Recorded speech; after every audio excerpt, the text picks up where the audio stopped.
Dearest gentle listeners, you are listening to the Ladies Bridgerton, the talk of the town. We are your effervescent hosts, your neighbourhood-friendly Kiwi Tash from Middle-earth, New Zealand. And Patty, Regency romance enthusiast, currently writing her Phoenix Rising era. I think we're going to have to change that to writing her boss. What was the... No, not boss, babe. Boss lady era. Boss lady era. Settle down onto your favourite settee as we delve into the lives of the elite and illustrious ladies, lords, and royalty of the ton. This Bridgerton podcast is two friends talking romance, symbolism, Easter eggs, and I'm like, how do I do like, I don't want spooky, I want like menacing or or deep diving. I'm like, good. I was trying to be like menacing. A creaky door. Getting like Lord Danbury vibes.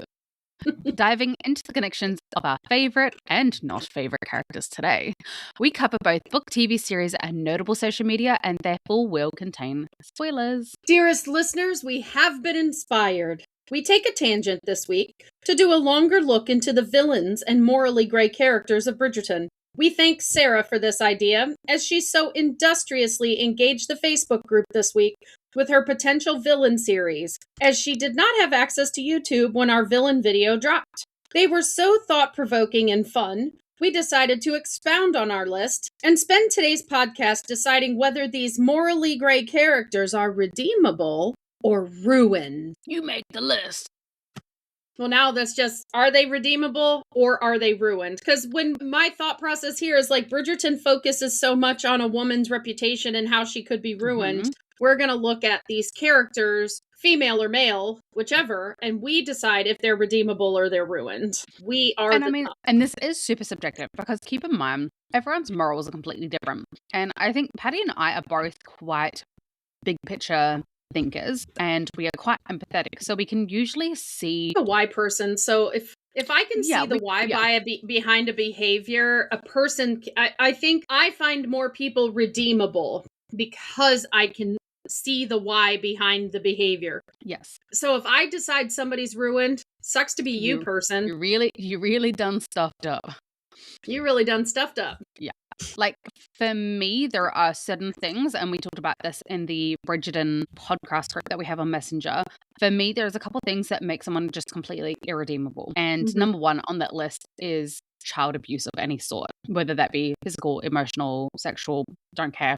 Child abuse of any sort, you are irredeemable in my eyes. And then, obviously, sexual and physical abuse as well is pretty high up on that list. Yeah. And for me, the way I describe it is if you take pleasure in abusing or exploiting a human being for your own gain, like even if that gain is just a sick sense of pleasure, a sick sense of joy out of hurting someone, you're not redeemable. Because or doing your job to the best of your ability. Looking at you, Barley.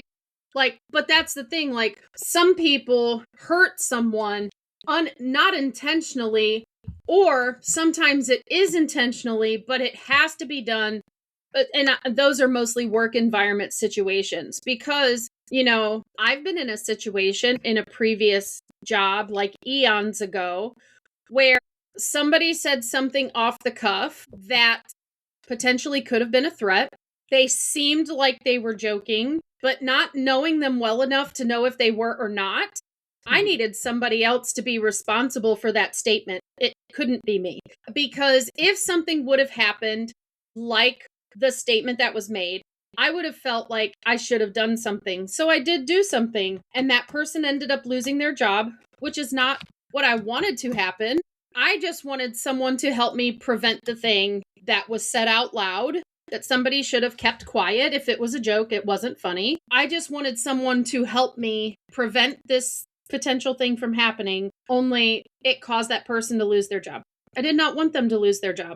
And did that hurt that person? Yes. But in the end, my action was to prevent something that may or may not have been true, and I can't control the outcome. Where I thought the outcome might be a write-up, right? Might be some form of disciplinary action. I did not think they would lose their job. Let's dive into pot snacks, because I'm nearly finished mine. Mine are almost done too. We were talking long before we hit record. We were really excited about this episode. Firstly, because obviously Sarah did do such a fantastic job in like really even looking at characters that even if I had considered them, I probably wouldn't have put them on the list, like Alice Mondrick and that kind of thing. Like, where I'm like, hey, I really like how you've like really dug deep into everyone and looked at, because everyone And has she did look morally at both great. sides. She did look at the things they did, but why they might have done them. I love how she looked at like every single person has morally great choices that they make. And Yes. at what point does that make you redeemable or ruined? And so that's what we wanted to look at today. And then I was just saying to Patty that my little Tismy son at school today was saying openly to the other children's face, "You're a bad boy. No, you're also a bad boy." And I was like, you know what? Let's dig into this. Because at 5 years old, your morals are really black and white. It's not There's it's no not gray. like, and I love how that other child tried to step in and help him, be like, yeah, I've made some bad choices, like little self-aware like, bad boy that he is. And then Ezra goes, "You make the list too. You're a bad boy." This is my kid, folks. Absolutely my kid. Like, rules 101, don't break them or you'll make Do not break Ezra's them. list. Yeah. It was If so funny. rules are there, I don't like them necessarily. I will cry sometimes when I am following them, but I follow them. Absolutely. All right. Today's pot snacks. Singers, I actually have snacks for extreme change. I don't think I've had snacks on the pod in probably Weeks 2 or 3 and months. weeks. Yeah. Yes. Today I have Juicy Bursts, which I absolutely love. The strawberry and raspberry. And I think these Gushers, are America, Gushers. Yeah, these are the Australian version of Gushers. I love them. They're chewy and gooey and yummy. And then I also have lemon soda water today. I have my plethora of drinks as per usual. And what I have already eaten, because this is technically my dinner time, I finally perfected Instant Pot beans and made some tostadas today earlier. And I was just going to have a second round of tostadas for dinner, but I thought they might be too messy for camera. Little did I know that we would sit here and talk and chat for a while, and I would have finished them. What do you mean, So little did I know? Come on, Patty. Well, did she think.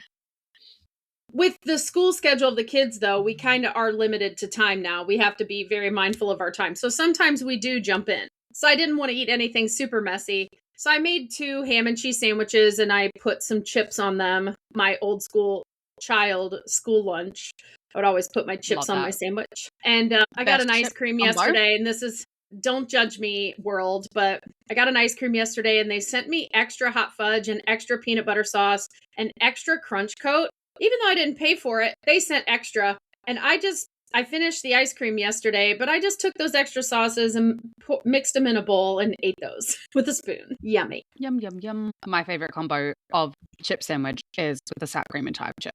But surprisingly, a salt and vinegar, it just hits the spot so hard. I can't put salt and vinegar on a sandwich, but I love salt and vinegar. Not my favorite, but they're really good. And I love when you open the bag. Me and my sister, if we're opening a new bag of salt and vinegar chips, we will call the other person over and we will open it together and smell the salt and vinegariness together. It's like the best part. There's a really funny Australian reviewer, and there's a new brand of like kettle chips, and he said in his review the other day, "What are you guys doing? Do you have someone in a factory farting into every bag before you seal it shut?" Because he goes, every time I open a new bag, no matter how good they taste, I just get a hit of fart in my face. And that basically describes today's episode. Will it be tasty or will it stink like fart? No, my chips today they're TGI Fridays now, but they're potato skins, but they started out in the world as a Keebler chip when Keebler was foraying beyond cookies. And Keebler ended up selling that line and letting it get branded by TGI Fridays. But they're potato skins, so they're like little chips that are like the skin of a potato, and they're flavored, and they're so good. I get the cheddar and bacon. We have much tea to get through today, Vale. There is actually a lot of new projects coming out for the world of Bridgerton, as well as awards. Yeah, I have so much Bridgerton news. First off, Bridgerton news. The Ladies Bridgerton podcast YouTube channel hit 200 subscribers. Woo! Now, officially, we hit 200 last week. But then YouTube decided the 200th person was a bot and removed it. Then somebody resubscribed.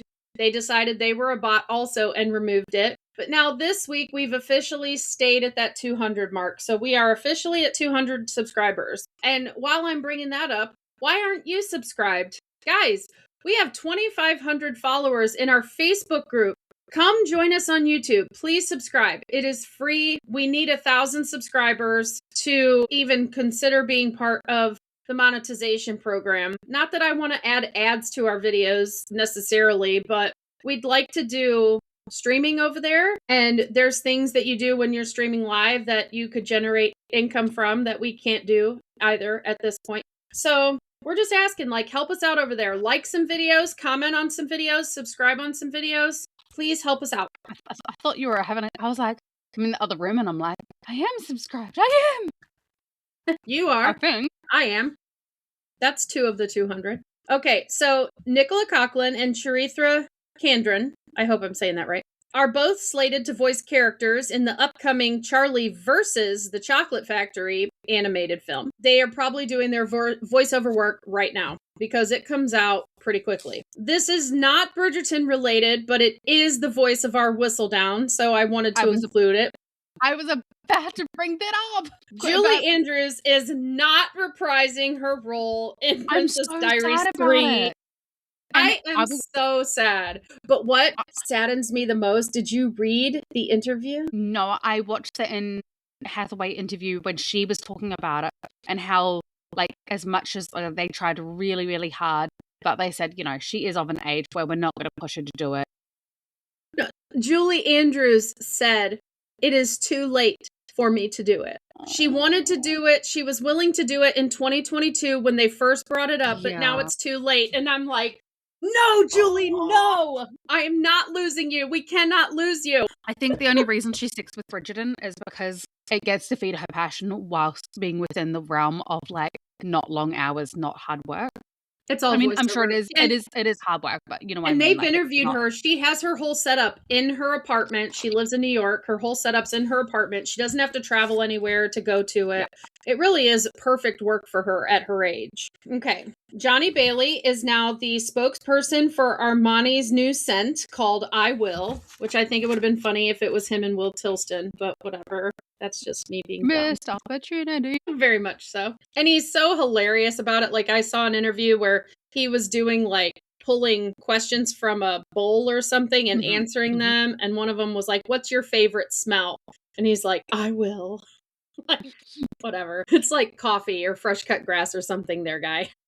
You know, Luke Thompson did a Vogue spread to promote his upcoming play. Well, actually, Vogue did a photo spread of a lot of West End actors who have upcoming projects on the West End.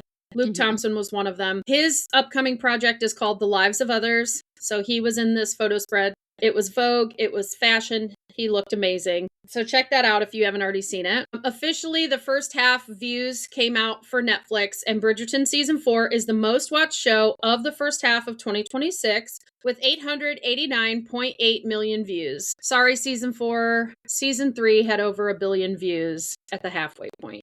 Patty and I were half of those minimum. We really were. Johnny and Simone both won their Gold Derby award categories for Best Guest Actor and Actress. So the Gold Derbies came out and they both won their award. And then this one is super cool. Martins Mhengbe won Best Narrative Short at Roxbury International Film Festival 2026 for a short film called Cycles, which he wrote and directed.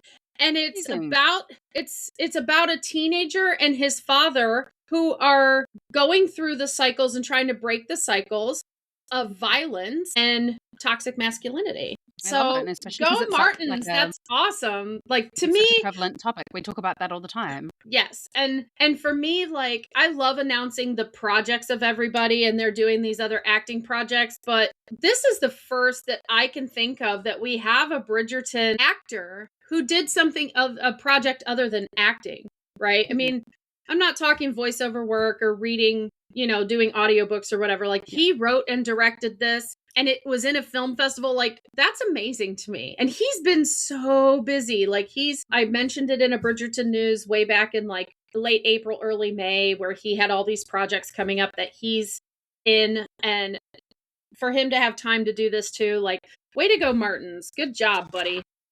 Like, I'm all about really that. Amazing. Okay, well, is there any news I missed? The awards, upcoming movies. I talked about Nicola and Sharithra being in Charlie versus the Chocolate Factory. I thought I saw Simone that had one. Something.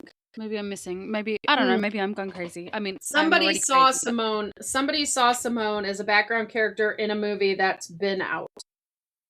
Okay. And something else that there's another movie or show that, dang, I'm not going to think of it, but I just saw it. There's another movie or show that's not a main character of Bridgerton, but a side character of Bridgerton. Somebody saw them in it. But it's a relatively new show or new movie, and they were like, hey, this person was in it, but I can't think of who it is. Patty and I have both been talking about this one recently, but if you are, again, looking for new things to tide you over until the new season of Bridgerton comes out, there is a new TV series on Netflix called My Brilliant Career, which, surprise to me, is based in Australia. I was like, hey, why do they sound like me? What's happening here? Hey, there's Aboriginal characters. I've never seen them in America. And then I was like, it's Australia. Yeah, and it's not Regency. It's not Regency. Think more of the time period of Anne of Green Gables. It's early 1900, yeah. Yeah, it said in 1901. So there's a lot of outfits that the main character wears that reminds me of Anne so much from the hairstyle. Anne of Green Gables. And the hairstyle, yes. Yeah. Her hairstyle is very reminiscent of the aunt. Well, and if you ever saw the 1985 version of Anne of Green Gables and Anne of Avonlea, very much Anne from that one. Yeah, I've been seeing shorts of it recently, like just skits of it, which I really want to go. I really want to watch it. All right. If I ever do make it over there, knock on wood, I'm bringing it. My sister has it. She said I could have it. I can have the DVDs of our Anne of Green Gables that was my mom's. Amazing. And I'm bringing them. So, like, whenever I come over there, we're planning. I'm myself a DVD player. And trust, we need like 6 hours. Or is it VHS? No, I'm bringing the DVDs. Okay. But because it was like a mini series type situation, it's like the old VHS were 2 VHS, and they were 2.5 hours each per series. Yeah. And there's 2 at least you have to watch, which is Anne of Green Gables and Anne of Avonlea. Yes. All right. Well, seeing as Will has done so amazing, Will Hangbay, has done Martins. So amazing. Martins. I'm like, he's Will in the show. Let's jump into Will Mondrick as our first romance ruined. Can I say he's gray? No. He's redeemable or ruined. Like 100%, like without even questioning anything. He is absolutely redeemable. And I think that is because at the core of all the bad choices that he made, it was in trying to protect his family and do what was best by them. And as a man in the 1800s, their first and foremost was to provide for their family. And that was a big pressure back then. I mean, it's even a thing nowadays, which is why I think it's so amazing that he's come out with this TV series, which perfectly, not TV series, the special movie, short, what do you call them? Narrative short, it was called. Narrative short, because it embodies everything that his character is, which is a family man at heart, like trying to break those cycles, you know, especially because Will is non-gentry, trying to find his footing in this. And okay, let's look at season 1. The only morally grey thing that for me that he did was throw the fight in order to win a substantial amount of money for his family. Right. And we were saying before we started recording, there is a verbiage used within the caste system that lends to the way they thought of it, where the higher up you were in society, the more blessed by God you were, because you were deserving, because you had a moral high ground over those lesser than you. So within the caste system, somebody like Will would assume that Archibald had higher morals than him because he was part of the gentry. That is just naturally sewn into the fabric of their society, because of the verbiage behind it all these years. You know, they called them their betters. You need to respect your betters, right? So I think Will felt sick to his stomach to do it, and he almost didn't. But I think in the end, he's looking at it like, this guy's saying, I can do this for my family. This will be good for my family. He's doing it for his family. You know, Archibald presented it in a way that wasn't necessarily because he wants him to do it. So he didn't present it in a negative way. He wanted it to sound like a good idea. And although he felt sick to his stomach to do it, he emotionally manipulated Will into saying, you are not providing for your family. You are not doing as a man should be. Like, you are keeping your children in squalor when you... Archibald said the thing out loud, you can't do this forever, right? Yes. And that is very true.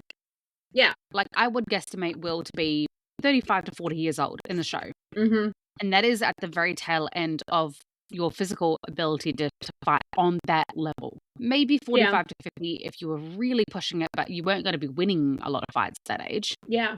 And he'd been boxing since young, so it's very old. And the older you get and more young people come up, the harder it is to win, and that's how you make your money. It looks like he's licking your shoulder, but it's your bed. Why are you licking Seymour? Get down! He's not supposed to be on the bed. Because he's like right at your shoulder height. It just looks like he's like licking your shoulder. Stay off the bed, Seymour. You know how distractible my podcast, not yours. He's like, Mama, I want to be famous. All right.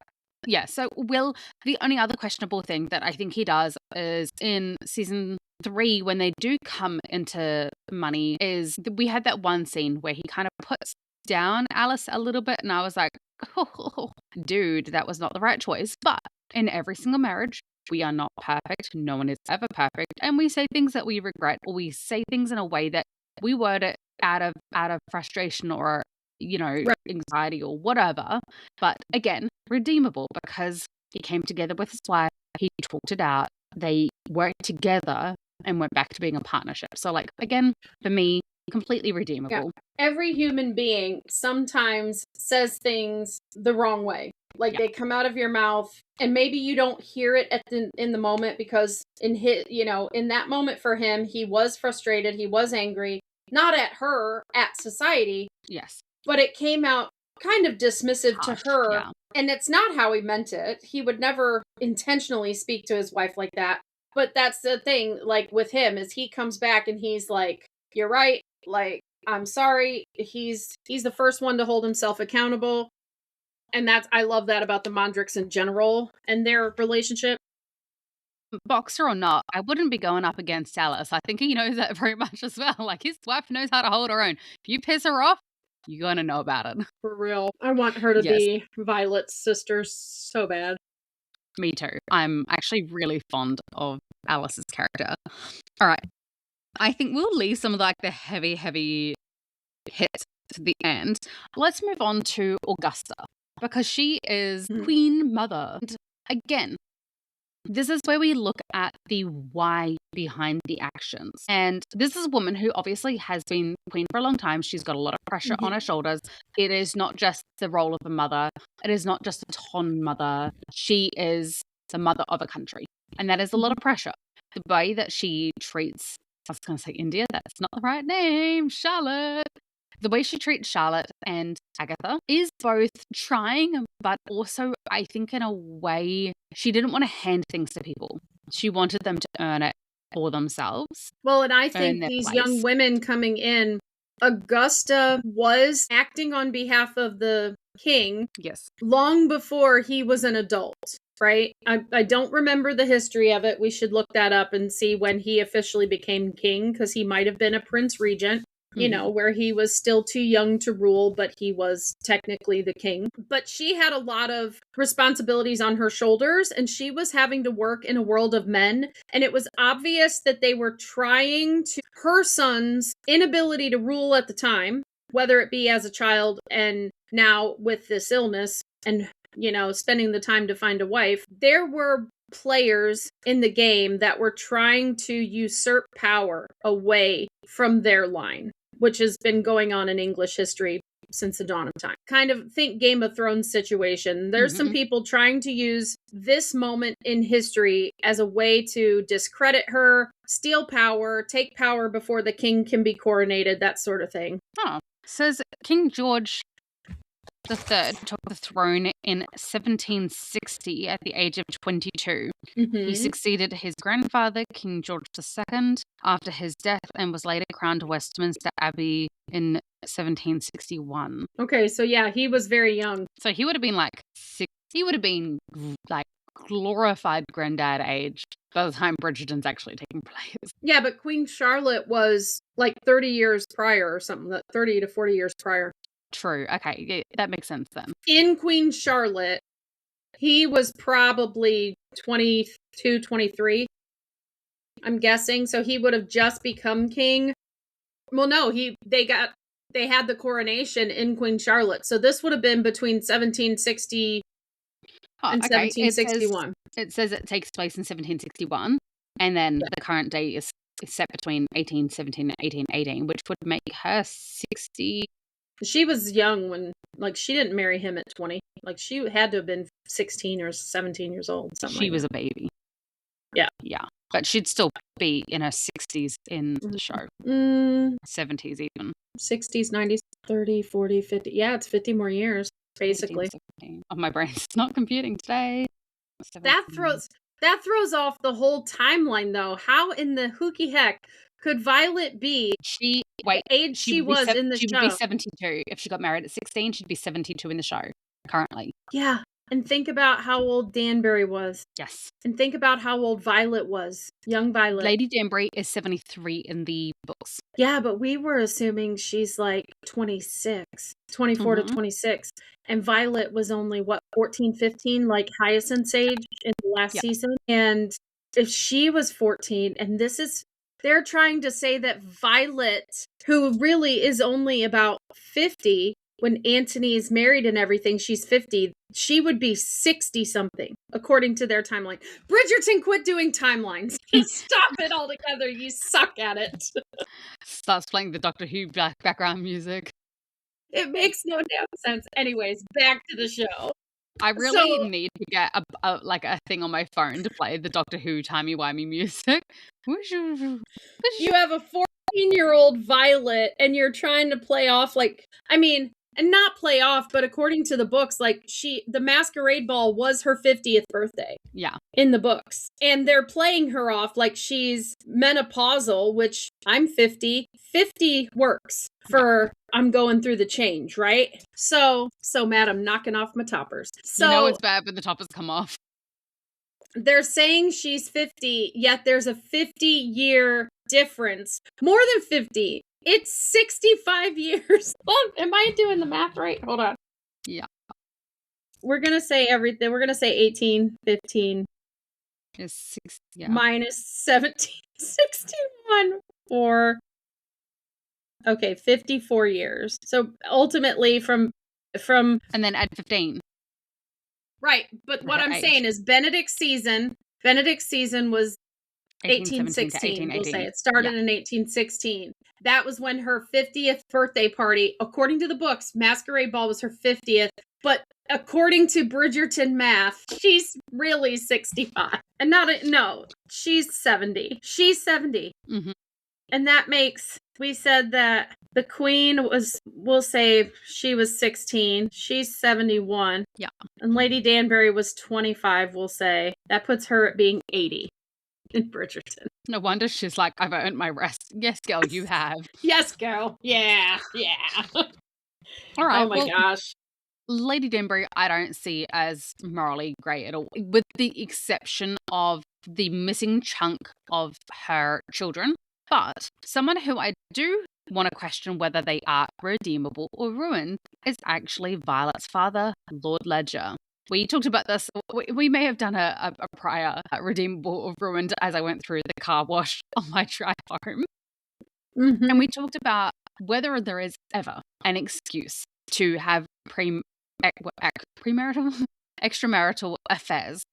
Lord Ledger's wife was a racist, closed-minded, and just not a very nice human being. And I do understand that of the time that it was acceptable to have dalliances outside of your marriage as long as you were Discreet. subtle about it. Discreet. Thank you. That's the word I was looking for. Discreet. So I think Lord Ledger held up his end of the bargain. No one ever found out he had an extramarital affair until Lady Danbury gave up the secret. Well, the hat gave up the secret. The birthday hat. Yes and no. Technically, Violet never asked. So Yes. Lady Danbury gave up that info eventually. True. So according to the okay, tenets so of redeemable. society, Lord Ledger is redeemable. He is not ruined because he followed the rules of society of his time. But Okay, from well- a 2026 lens, what he did was scandalous.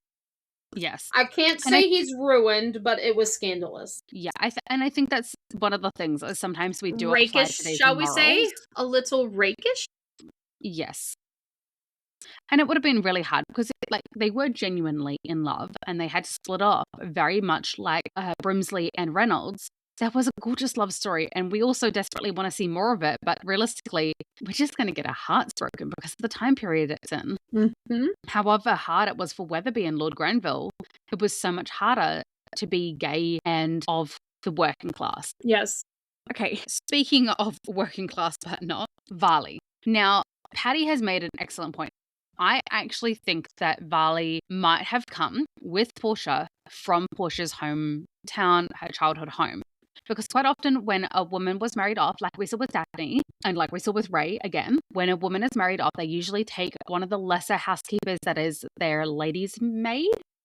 They take their lady with them to be their lady's maid at their new home. Lady in waiting. Yeah. What do you and call that's the head why when we talked about it before, how ladies' maids tend to not get promoted. This is why, because they're a maid to a child of the home, and then they become a maid to the wife of the home, and the housekeeper and butler situation are usually hired by the estate. So lady in waiting is a high level servant position, but there's usually a ceiling to that. So it is rare that Ray became the housekeeper of Bridgerton House. Yes. And that just shows, like, Colin loved Penn so much that who she liked is who he hired into that position. He wanted her to feel comfortable, and with that came making choices that she'd be comfortable with. I also think it fit he had to pay her back for that bribe, for that favor. Okay, the reason that we bring up Varley is because we believe that Varley is very much a product of her upbringing, and her upbringing being with Portia. Like, Portia has sculpted her into the perfect gossip machine, the perfect yes woman for her. Yes. Anything you say, ma'am. And so Varley makes a lot of questionable choices. We start off with seeing forging the letters. Forging George's signature, the letter. We see her obviously also helping Portia in her schemes in order to lie about I can't remember if she knew about Jack Featherington. Yeah. Season 2's a bit iffy. No. I mean, like, at the time, was she involved with helping with the scheme? I don't think she was. She wasn't involved with helping, but from her and Portia's relationship and what Portia asked her to do, that Portia has told her, and she had to have let Varley in at least at the end prior to her plan to give him the boot, because she had Varley forge the document that would allow one of her daughters to have a son and them to keep their title. Yes. Yeah. So again, something extremely illegal, but again, done in the act was to protect those she loved. Because I think at the end of the day, she does view the Featheringtons as family. She just knows that Portia doesn't view her equally as family, or as family as in the way that Portia uses it as I don't have to pay you anymore because you're family to me. Well, and I'll posit this too. We all just saw season 4 and we saw the dynamics of households versus servants. And we saw Sophie's perspective and Sophie's point of view of what things she had to do for survival, because if she, it's really hard to find another position, especially, and she had to go out to the country and she had to get a job with a family that had this type of son they did. And they obviously couldn't keep servants for that reason. And that's why she was able to get that job. So if you think about it, Varley has only ever had one service position, and it was to Portia. And if she decided to take the moral high ground and not do one of these illegal acts that Portia's asking her to do, and she decides to leave service with the Featherington family over whatever Portia's asking her to do. The Featheringtons are not going to let that get out there. She can't go and disparage the Featheringtons because nobody's going to believe her over someone from the gentry. Yes. And she won't have a letter of recommendation to be able to get a job. Well, I mean, technically, she would have had to forge either way because she is a good forger. She would have either just forged this with Portia and keep my employment, or potentially be so destitute that I'm desperate that I forge Portia's signature on a letter of recommendation to get another job. I think she knows that Portia would, if she left, Portia would do anything to ruin her, and she would have to do as Sophie did. And Portia's very vocal, and she would be way worse than Araminta ever thought of being, talking smack about Sophie.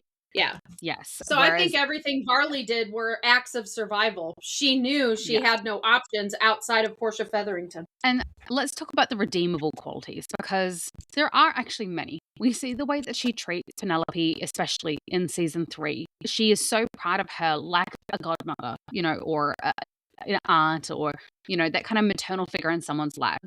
And I see, like, very similarly, like the way that you are with Samantha, like where sometimes we need women outside of our own mothers to be that kind of mothery figure for us. And because obviously, like, Marley's not Penelope's mum, but she gives her exactly what she needs in those moments and makes her feel beautiful, makes her feel seen, makes her feel special. And true, I mean, I think Varley genuinely loves Penelope, but I also think she understands she is the arm of Portia. And I think I'm going to equate this to a really funny thing, because you think the two don't go together, but my brain put them together. I've been rewatching The Big Bang Theory, and I just saw the episode where they were talking about how people like the rise of gig work and how people like stand in line. You can pay them to stand in line for you. Yes. And Sheldon pays Stuart to go shopping with Amy, and then pays Stuart to go apologize to Amy, and then pays Stuart to stand in line so he can go apologize correctly. I think Varley understood that, or Portia kind of overdid the "you're my lady's maid, you're my servant," whatever, that she probably had Varley stand in for some motherly moments, or Varley felt the need to stand in for Portia for those motherly moments, and that created that dynamic. Yes. So, yeah. Because I can definitely see Portia, like, having taken to her bed, or not being able to handle the 3 girls all at once, that Varley would probably take quiet little pen off and let her read, or read with her, or somewhere. Because I don't think the Featheringtons ever appeared like they had a lot of servants ever. Like, yes, they got down to just Varley when it was really bad, but even when we come into season 1, Archibald has never handled the money well, and they never had a lot of servants. So, no. I think Varley did wear many hats. I think so as well. And speaking of wearing many hats, when she goes over to the Gunn household in season 4, and she sells out Sophie, granted somewhat unbeknownst to her as to the consequences of that action.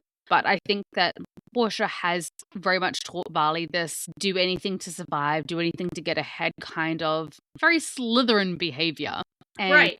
But Portia is not going to... I don't think Varley could even imagine what Araminta Gunn was thinking of doing to Sophie, right?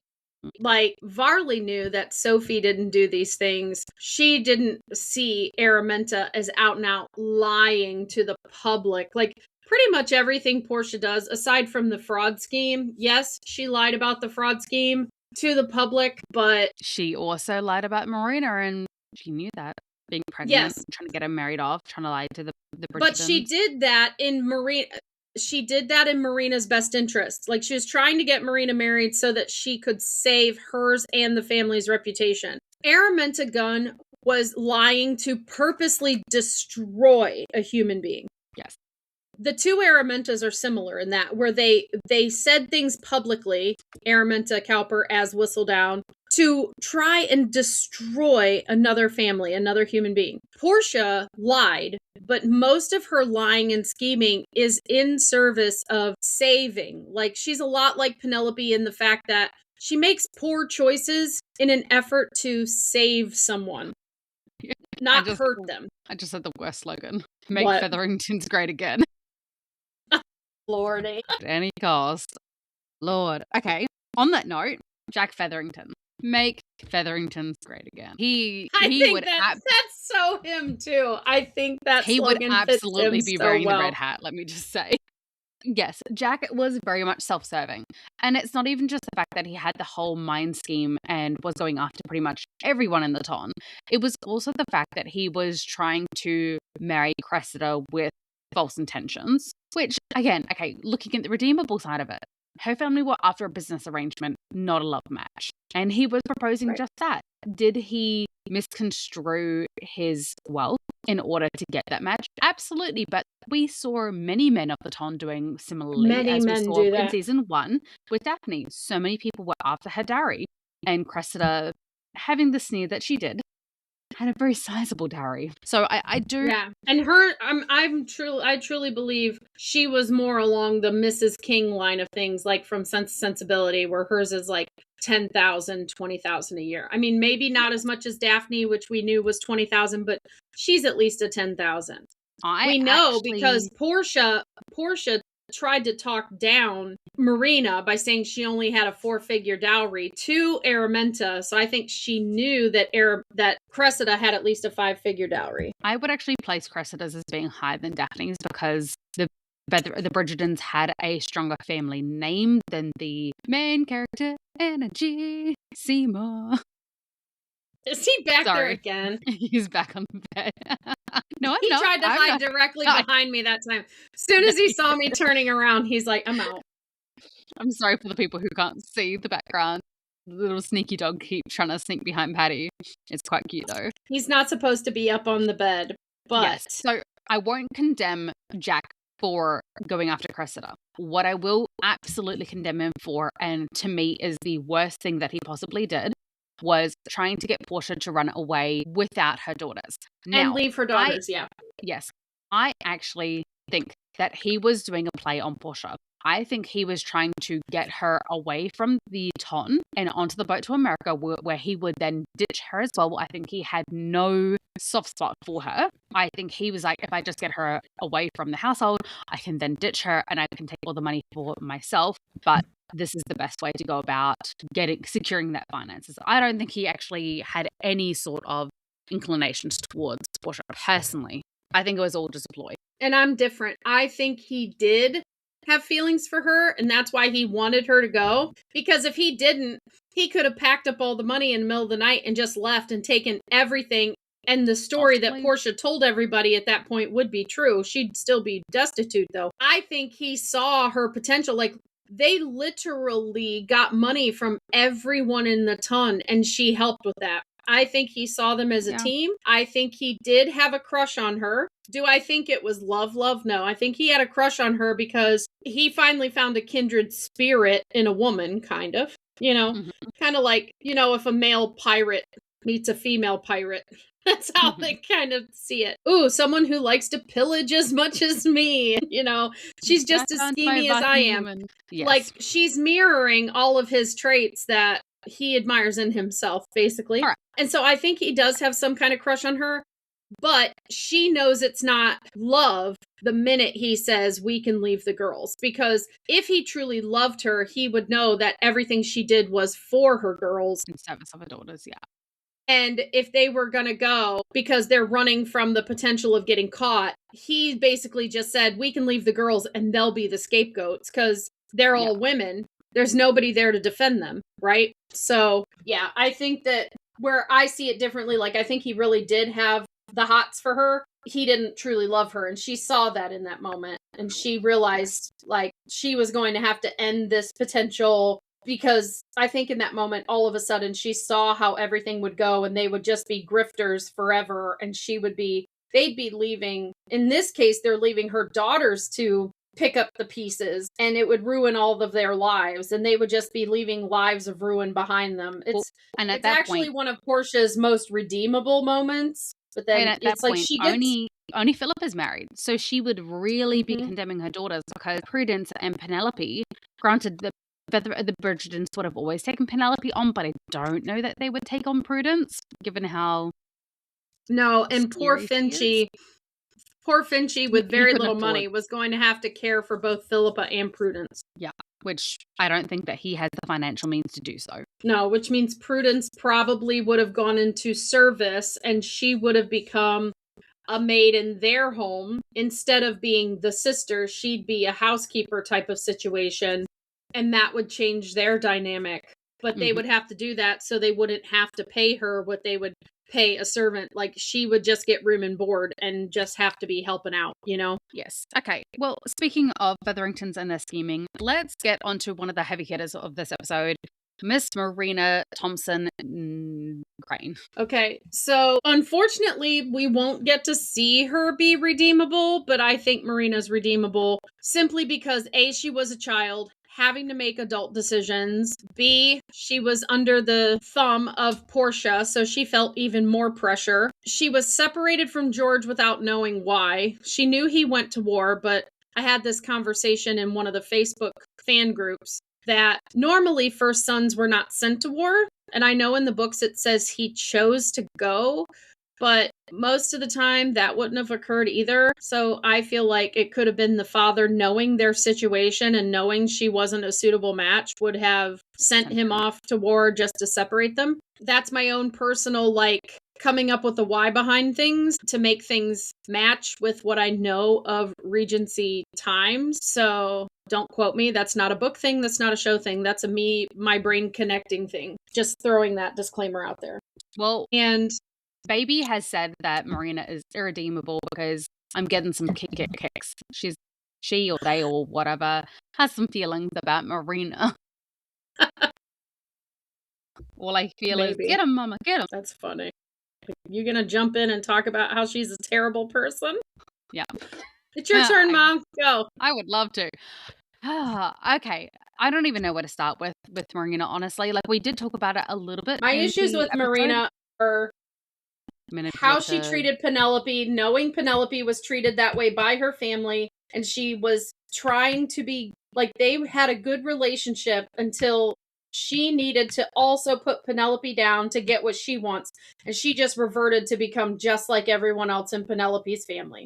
That pissed me off. Yes. And I mean, okay, look at from the moment that she turned up. She obviously knew that this is a tough family to make her way in, and found what she considered to be, a kindred spirit in Penelope. And I don't think she found her to be a kindred spirit. I think she thought, this is a girl that I can meld into doing what I want, saying what I want. She's just my pick-me princess. She's going to build me up and make me feel good about myself, and I can. She's Regina George coming to live there going, that's my Gretchen Wiener. Yeah. This girl wants me to like her so bad. Because it's full of secrets. But Gretchen is the one, she has to be liked by Regina George so bad that she immediately starts thinking something's wrong with her when Regina's mad at her. So yeah, Marina is Regina too. She thinks Penelope is her Gretchen Wiener. Yes. And Penelope kind of was like that until she wasn't. Penelope was very much up the ass of Marina in the start, because she finally had someone who was like an ally in her household, where her household had only ever been dark and dismissive of her. And Marina comes along and she's like, yes, finally, a kind person. I'm going to help you do whatever you have to secure a good match.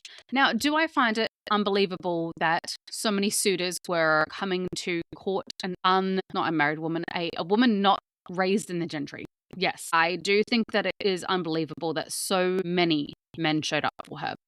And I think that was just for the drama of it all, to show that Daphne had no one and Marina had everyone. But if they had had 3 or 4 suitors a day coming... I don't, because it was all about Marina's looks. And that was the case. If you look at how Jane Austen wrote, and other people who wrote about, or even My Brilliant Career, how the grandmother wants the oldest granddaughter to come and she wants to put her out in society or whatever. Like how women comport themselves and how beautiful they are matters because it's about breeding again. But is she going to help me create beautiful children? Because while the first son has the land and the title and everything to get them a husband or get them a wife, no matter how ugly they are, all of the other children have to be amiable, beautiful, have all these other qualities. Mostly women had to be beautiful. That's the first thing.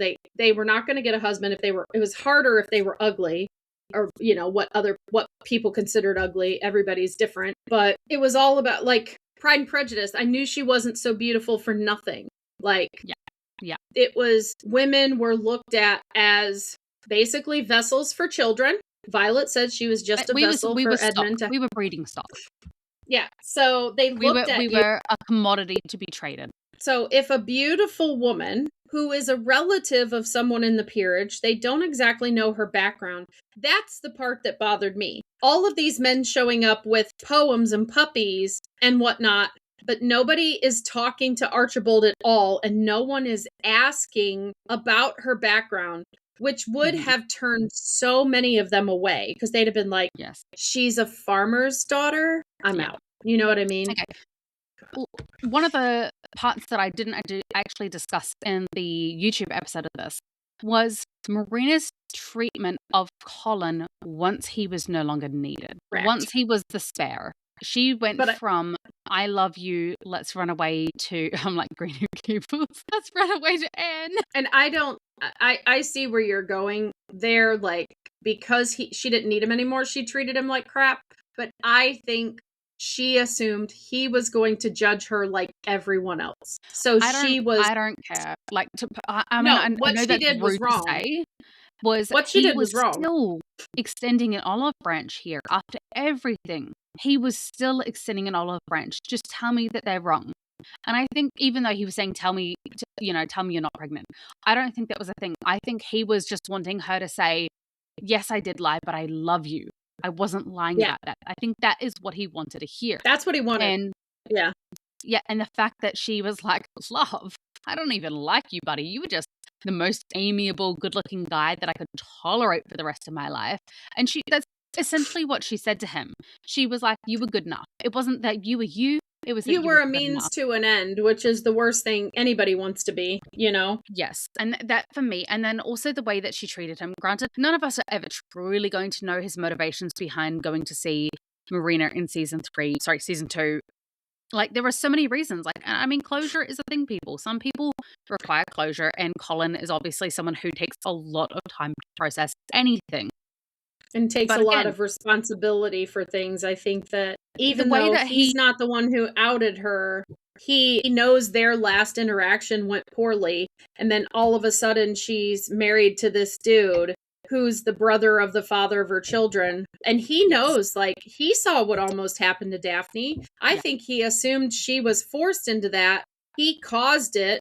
He should have gotten over his anger and stepped up, you know, because he had started that whole trajectory. An honorable man. I think he feels like you know how in most of those books they always talk about if he's an honorable man, he will honor the engagement, even with this knowledge coming out or whatever. I think that he was brought up believing, he always says, I'm a gentleman, I'm honorable, whatever. I think he feels like he was not honorable. He let his anger get in the way. He had made a promise. He broke the promise, and he now had to see that she was okay. I don't think he went there to run away with her. Colin is an honorable man. I think he felt super guilty that the situation did not end in an honorable way where he could still feel honorable about himself. I also see Colin as, say it's 2026, I think he's still someone who, like, say he had a girlfriend for 2 years, they realized they weren't right for each other, they got, married off to other people, whatever. I think he's still the kind of person that would want to check in with her and her family and make sure that they're okay. And like, hey, I don't want to be besties, but like, we were connected and I just want to know that you're okay. Like, I think he's that sort of dude. Yeah, especially if he was with her for any length of time. If they had promises, let's say they were engaged and they broke off the engagement, he feels a sense of responsibility to her that now she's with another person and he's imagining all sorts of, what if she's being abused? What if she's being treated ill? What if the children are being treated ill?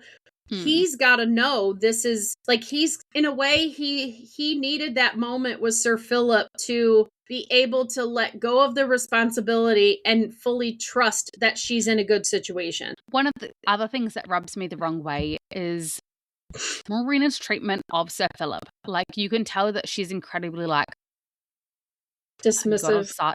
you got him started talking about the plants. I'm never going to stop hearing about the plant. Like, she's very dismissive of him. Like, he is just, again, another means to an end. I didn't choose this life. This life is awful. How dare you pamper me? How dare you be a sweet and kind and caring man? How dare you provide a roof over my head and a title for my children to be forever protected by? How dare you? Like, it's not that she's angry at him. She's just so mad. Yeah, and somebody out there in all of the Facebook fandoms they had posted a thing about Marina, and this is, I truly think it was one of those digital content creators that, like, it's AI generated, like they're getting their ideas from AI, because they said Marina seemed happy. So why? And I'm like, Marina was not happy. Not happy at all. Marina was happy when she thought she received a letter from George. That's the only time we saw her truly happy. I mean, from the beginning of it, when she was talking about cake, she was polite, because back then you had to be polite. You had to be surface level polite, but she was sarcastic with Colin. She asked, basically asked, what are you doing here, in a snarky way. She rolled her eyes at him when he was trying to be friends with Philip, and she got snappy with them after dinner. Then she straight up just starts yelling. Look here, Missy. Him and I are going to be brothers-in-laws. I'm just getting the bonding started early, okay? Yeah. It's like, I just have a feeling this is a good dude. Instead of you're on the list, you're in the lake, lady. Like, you're in the lake. Off you go. Sorry, a bit more. Wow. How many things can I say to get myself cancelled? Patty apologizes for Tosh on behalf of the ladies. Get in the lake. Oh, so sad. I know. It's almost season 6. Marina, it's time for a swim. Let's talk about another lady in this whole shebang of a mess. Madame Delacroix, one of, I'm going to say, Marina's victims. Yeah. She's the whole, we know Marina is a villain for realsies and not fully under the influence of Portia. Yeah. Yes. We see Marina go in and just straight up blackmail Genevieve, like Guinevere, reading too many other books, Genevieve into doing her bidding. Portia didn't guide her. Portia didn't say, hey, we don't have the funds for the dresses. We can't do this unless something else is sorted. She did that all of her own volition, which tells me that she is villain. But Sarah made some interesting points as to whether Lady Delacroix was also a villain, or could be seen as a villain in anyone's eyes. I don't believe so, but I do love the points that she made. I think that Lady Delacroix came from a poor part of England and knew that she had to do something. She knew that her skills were far beyond, those of people in the area. And her style, just like she makes exceptional gowns. And I think that she knew that she had to distinguish herself in some way to make herself more palatable to the ton. Oh, an English seamstress, dime a dozen. A French seamstress, ooh la la, like it was going to distinguish her from the others in the ton. So I do understand that she is making her own way as a woman. Is very unheard of in that time to earn her own money, to earn her own status in society. And like, she is very renowned for her dresses. In very small part thanks to Penelope, obviously. But I don't see what she did. But that was also her own business savvy. That's like taking on a sponsorship. Like she sponsored the Lady Whistledown. She created a character for herself. And I mean, people do it on YouTube all the time. And I'll say this, like, any woman who is having to do business in the world of men, especially at that time, had to make hard decisions, like Augusta that we talked about, and now Madame Delacroix or Genevieve. Like, they had to make decisions that would keep their place so that they didn't lose. Again, it was survival. Augusta was fighting for the survival of her son's right to the throne. Yes. Yeah. Genevieve is fighting for her right to be able to earn money and live. Yeah. Yeah, and earn a living. And so ultimately, any of the women, like Sienna, which we haven't gotten to her yet, but she falls under that same thing. Sienna was living in a world of men, but needing to make a dollar, needing to make money, take care of herself, because in this world, it was fully expected. You were required to get married so that you were taken care of. And a lot of these women who were in the working class knew or realized they could make more money with a gift that they had. Mm-hmm. But now they're working, they're living in the world of men, and they're trying to do it in their own fashion. Yes. And I will say that, like, I don't really know what possessed her to support Penelope in her venture in order to keep Lady Whistledown a secret. I actually think it's because Genevieve's a girl's girl. We saw how she supported Sienna. You don't have to go back to the Viscount. You can make your own way. I can, you can stay here, whatever.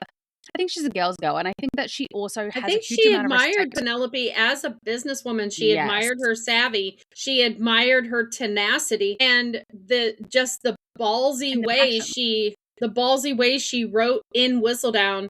Like, she brought her a portfolio. Hey, did you get more business this week? Let's talk. You know what I mean? Like, she admired all of that in Penelope, and I think Penelope of herself as she was up and coming. Yes. And so, like, I don't believe it was just because Lady Whistledown was writing positively about her.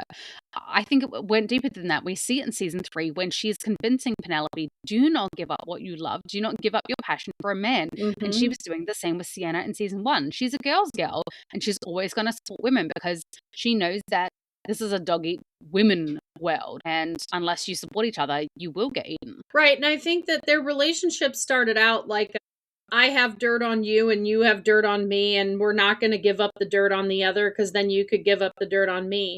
But they developed a real friendship over time, and you truly see it in season 3 by the look that Penelope gets when she is fully in control of her own clothing and Portia doesn't have a say anymore. Genevieve gives her like the best colors for her skin, the best cuts for her body. She's finally dressing how she should have all this time. But her mortal enemy, her rival, Cressida, who, sure, Araminta has something to say there. We want her to be seen. But a lot of what her dresses are come from Genevieve. And I've never looked at Cressida's bell sleeves and all of that stuff as anything other than Genevieve going, okay, you want her more visible? This is what I'm doing. And it's going to make it look so tacky that Penelope is going to win, right? Like, I just saw that in Genevieve, like her taking that opportunity, because the dress that Penelope put down, you know what? was still a pretty dress. I'm actually going to put out there that I actually think that a lot of Cressida's dresses are immaculately made. And whilst they may not be my style, I think they actually, a lot of the time, suit Cressida and her bold personality quite perfectly. So I actually think that she did a phenomenal job making those dresses for Cressida, because she's highlighting, hey, this is who I am, through their clothing, which is exactly what clothing should be. It should show people exactly who you are. And it did. It's just wasn't always what she was hoping to portray to the public. And I think everything Genevieve makes is well made. I don't think she's going to purposely make something like technically well made, but she also exaggerated an ask, I think, from Araminta or Cressida herself. Like, I want to be noticed. They're probably saying, make her be noticed. She needs to be noticed. And she's like, well, you can't miss her. She's got to walk sideways in the room. You know what I mean? Like, she took an ask from them. Could she take on a sumo wrestler? Potentially. She took a request. And because she's French, I think that plays into, in my imagination, completely my imagination, she's having a conversation with Araminta and Cressida when they pick up these gowns, like, it's a trend, it's coming from France, she'll be the first one wearing this. All right. Well, actually, on that note, then let's finish off this episode because I actually think this has to be a two-parter. There is just too many, and for the likes of Simon, for the likes of Anthony, for the likes of Sienna, Paul, they are more than what we could fit into in like 20 minutes time. So I think they are going to have to be their own episode. But let's talk about Cressida to finish off this episode because she is one of the morally great. Like, if we've got a 50 Shades of Grey, it is Cressida's 50 Shades of Pink. She's pink and gray and black. Yes, I absolutely love that we had her redemption arc in season 4, or as much of a redemption arc as we probably will see with her. Season 1, Cressida was a force to be reckoned with. She came out of the gate very much a product of her mum's upbringing, where everybody is her competition. And you have to stomp on the competition in order to get what you want in life because her mum has taught you they are not your friends. They are your foes. You will do anything you can to beat them. And that included spilling drinks on the likes of Penelope, who she saw as a lesser. Or, as you have pointed out, that she saw as an equal, but one that because I don't think she ever thought that she could get away with pulling the same things on Penelope as Daphne. On Daphne as what she did on Penelope. I think Daphne would never stand for it. So she very much is a villain in the fact that she knows her enemy well and attacks based on their weaknesses. For Daphne, those weaknesses were more of the emotional kind, where she comes at Daphne with the emotion, with the blackmail rather than an outright attack. She comes at Penelope with an outright attack because she knows that she does have self-esteem issues and she will feel. Well, and I see it like because Daphne is who Daphne is, she's more bark than bite, but she's more bite with Penelope because she knows she can win at that time. Like, I think that Cressida as a character, even though she was in the books and she was always terrible to Penelope, I think in season 1 of Bridgerton, the whole point of Cressida and Daphne coming out in the same year was to highlight that Daphne was the total package. Both of these women are considered beautiful. Both of them come from well-respected families. Both of them come from super wealthy families. And I think they are, quote-unquote, equals in stature and reputation. But what it boils down to, and what Simon went for, was how genuine Daphne is, where Cressida is fake. Everything about Cressida, more so than the art more of so the than swoon Simon. and all that is fake. More so than Simon, I will actually state that the prince, that is what drew him to Daphne over Cressida. Because he had Cressida, who was the perfect polish. She was everything on paper that his aunt was saying, hey, you should be going after this. She was Daphne in every way but one. And that was genuine and kind, obviously. Because obviously we see the point that he seems to be very actively courting Cressida up until Daphne finally shows her interest. And then he flips immediately. And I can imagine for Cressida that was actually very hard. That would have seemed like a real emotional blow. And it did take a toll on her prospects. Because all of a sudden she was going from being courted by a prince to ditched by a prince. What did the prince see that he didn't like? And it made all other prospects disappear for her. So I do very much understand if she were cruel to Daphne after the fact, but the fact that she was already that way towards Penelope before the fact is what bothers me. So, like, my thing about Cressida is ultimately season 1 Cressida, I saw her as immature. Obviously, I went in with some preconceived, well, no. When I first saw season 1, I did not have preconceived notions because I hadn't read the books. I didn't start reading the books until after season 2, coming up on Queen Charlotte, when they announced Queen Charlotte, because season 3 was going to be a whole nother year. And I was like, I can't wait that long. I'm just going to read the books, right? So that's when I started reading the book. So when I first saw season 1, I saw Cressida more as like a spoiled child. She was an only child. So there was a lot of comparison to Daphne in terms of Daphne came from a large family. Daphne was unspoiled. Daphne was genuine. Daphne was kind. Daphne was loving. Whereas Cressida came from as an only child. She was very spoiled, very indulgent, very fake. She didn't know who she was because she didn't get to develop her personality. She wasn't as socialized as Daphne was, having all those siblings, right? So season 1 Cressida, I did not see her as truly ruined, like irredeemable. And ultimately, I think my viewpoint of her from season 1 is what saved her for me, even after reading the books and seeing how terrible Cressida is in the books, and then how terrible she was to Penelope in season 3 when she's in her hour of desperation and her tactics get worse, right? We see Cressida blackmail twice, right? But the first one, I don't actually really equate to blackmail because she made a passing comment to let Daphne know, I have this information. Should I ever choose to use it? She did nothing with it. But nothing. And she could have said to Daphne, I had this information and I didn't use it. I hope you remember that. So did she use it for her gain? Yes, she used it to benefit herself, but she did it in a don't ruin me kind of way. You already ruined my prospect with the prince. Like, don't ruin me further kind of way. So I will say again, redeemable for that part. Season 2, she then had another situation where it looked like she was being courted and she thought she was going to get a happily ever after with a man who she thought was at least amiable, young, wealthy, not from the ideal family, but, you know, good enough. And then it turns out it was all a scheme and he was just after her father's money. And I'm sure that she took a huge amount of the wrath from her father for that somehow being her fault. Oh, I'm sure. Knowing what he is like, I'm sure he was the Lord Cowper we got in season 3. I am sure everything is Cressida's fault, including they lost money to the scam. They lost money to the fraud scheme, and I'm sure he blames Cressida for that. Yeah, he's the kind of man who doesn't know how to... Never thinking, hey, my daughter got saved from being with this fraudster, right? Yeah. It was just our name was attached to ruin. Yes. And that's a lot. I think Cressida got some redemption from me in season 3 because they did purposely have us see her background, and I am a Y person. So I really spent time watching season 3 as much as I did, being very angry at the writers in Shondaland. Like, this was such a beautifully crafted villain. Why are you making them an anti-hero? Like, why are you making it like this is why they are? That's a person that could have just stayed purely villainous and it would have been fine by me.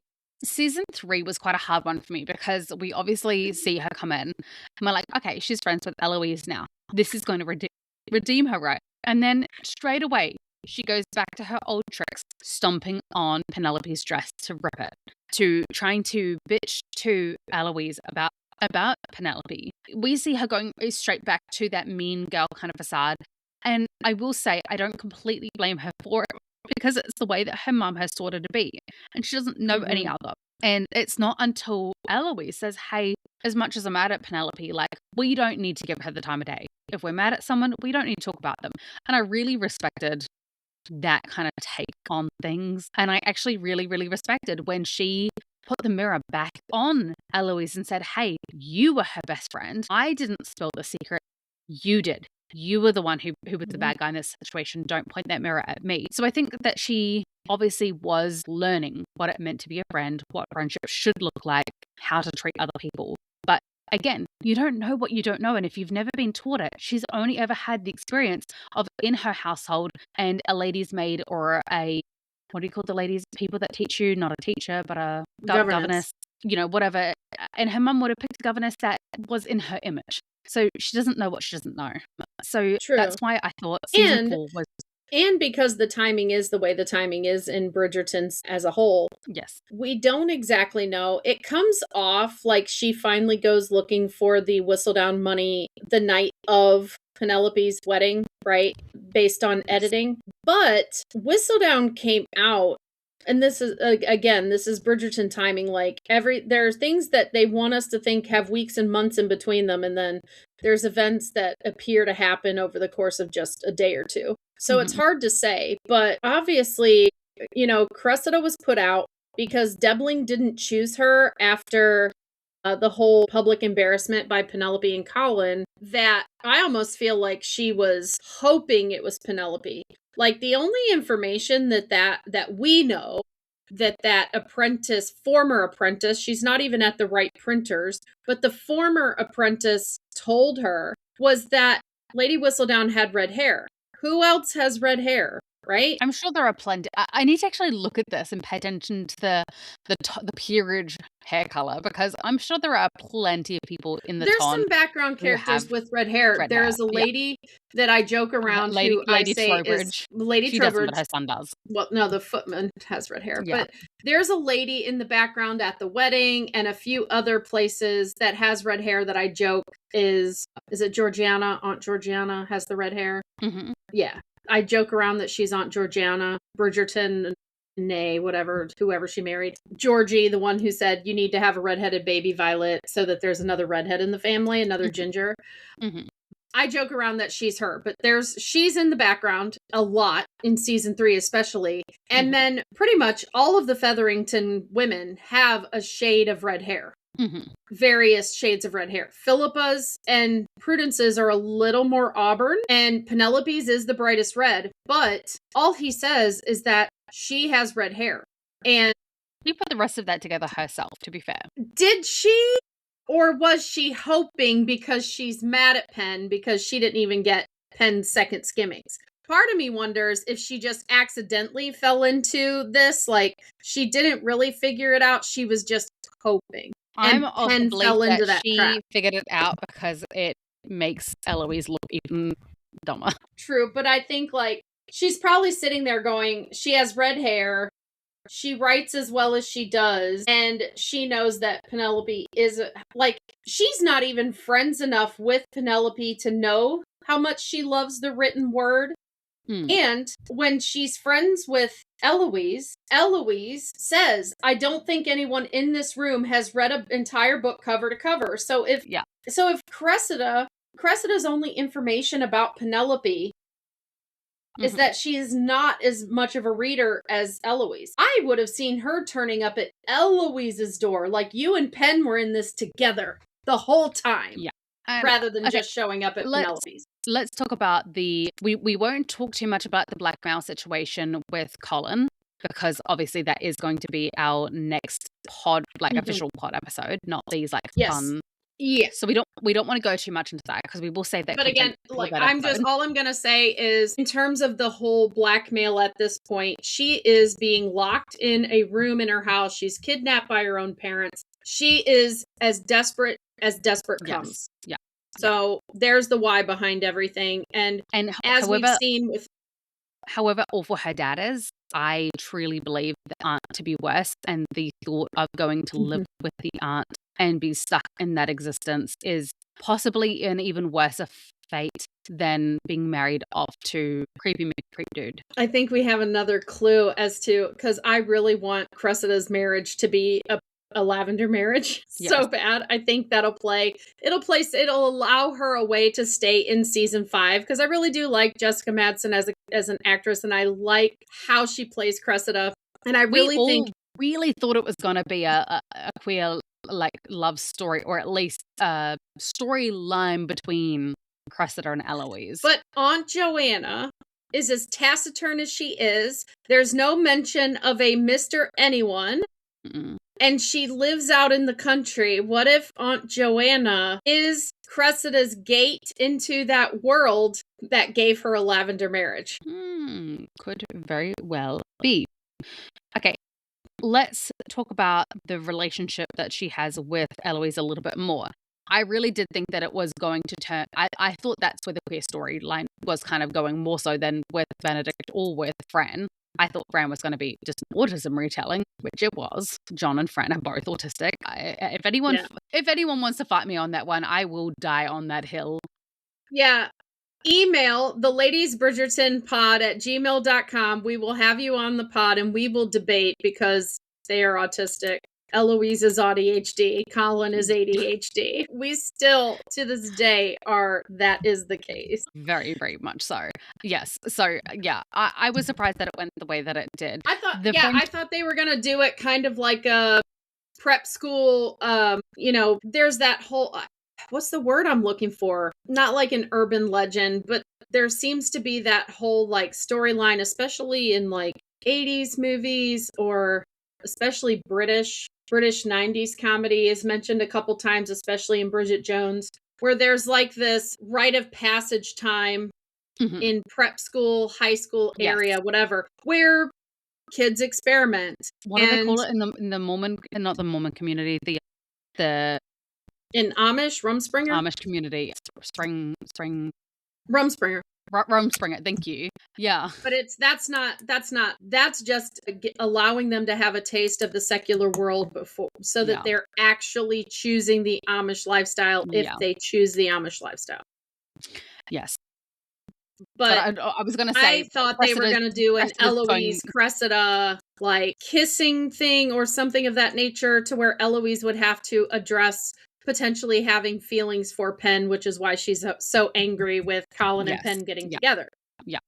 Which didn't happen at all. No. Which would have been But a far more interesting story, in my opinion. For me, I do believe that Eloise was the most redeeming part of Cressida. And not to take away from Cressida and all that she learned, but you've got to learn from somewhere. And I think that as much as Eloise was a shitty friend to her in many regards, she did show her kindness and friendship, and that was something that Cressida desperately needed. Season 4, we see Cressida come back, and she's still Cressida. She's never not going to be Cressida, and I don't want her to be anyone but Cressida. But we do see those edges have softened. And for me, I think that she was completely redeemed. Yes, I think Cressida in season 4 very much reminds me of end of season 1 and season 2 Portia. Trying to gain footing back in society and using what she can, ultimately, could she have still, like, her coming to Penelope in the hopes of having Penelope write about her in Whistledown if she had a party, like, I'm inviting you, please come, because then other people will come. Because I honestly think she doesn't think the queen will come or whatever, but if Lady Whistledown comes, people will be there. Yes. And then she'll get written about and it'll get her back into society. And she's trying to play on Penelope's empathies and mercy. But I think that Cressida and Penelope are very similar creatures in how they grew up. And again, because Bridgerton does this, they do comparisons. Penelope and Cressida's comparisons were what a person who grows up in a non-loving household looks like when they get exposed to the Bridgertons' loving family. A little. Like, Penelope's redeemable. Yes, she makes mistakes. Everybody does. But she is who she is because of the Bridgertons, not her own environment. Yes. Cressida starts becoming redeemable when she starts having a friendship with Eloise. She's like, think about it. You just need to sprinkle a little joy into their lives. Yeah, a little joy into her life, a little true friendship, true connection. And honestly, we all grow up in a certain household. I've been talking about this with my college friends recently on Facebook. Like, my freshman year of college was very much a time where I realized and learned that the way I grew up was not how everybody grew up. And I think that Eloise and Cressida learned that from each other, right? And Eloise was taught every woman is competition. Every woman is out to beat you, to win. And then she meets Eloise, who doesn't even want to play the game. Yeah.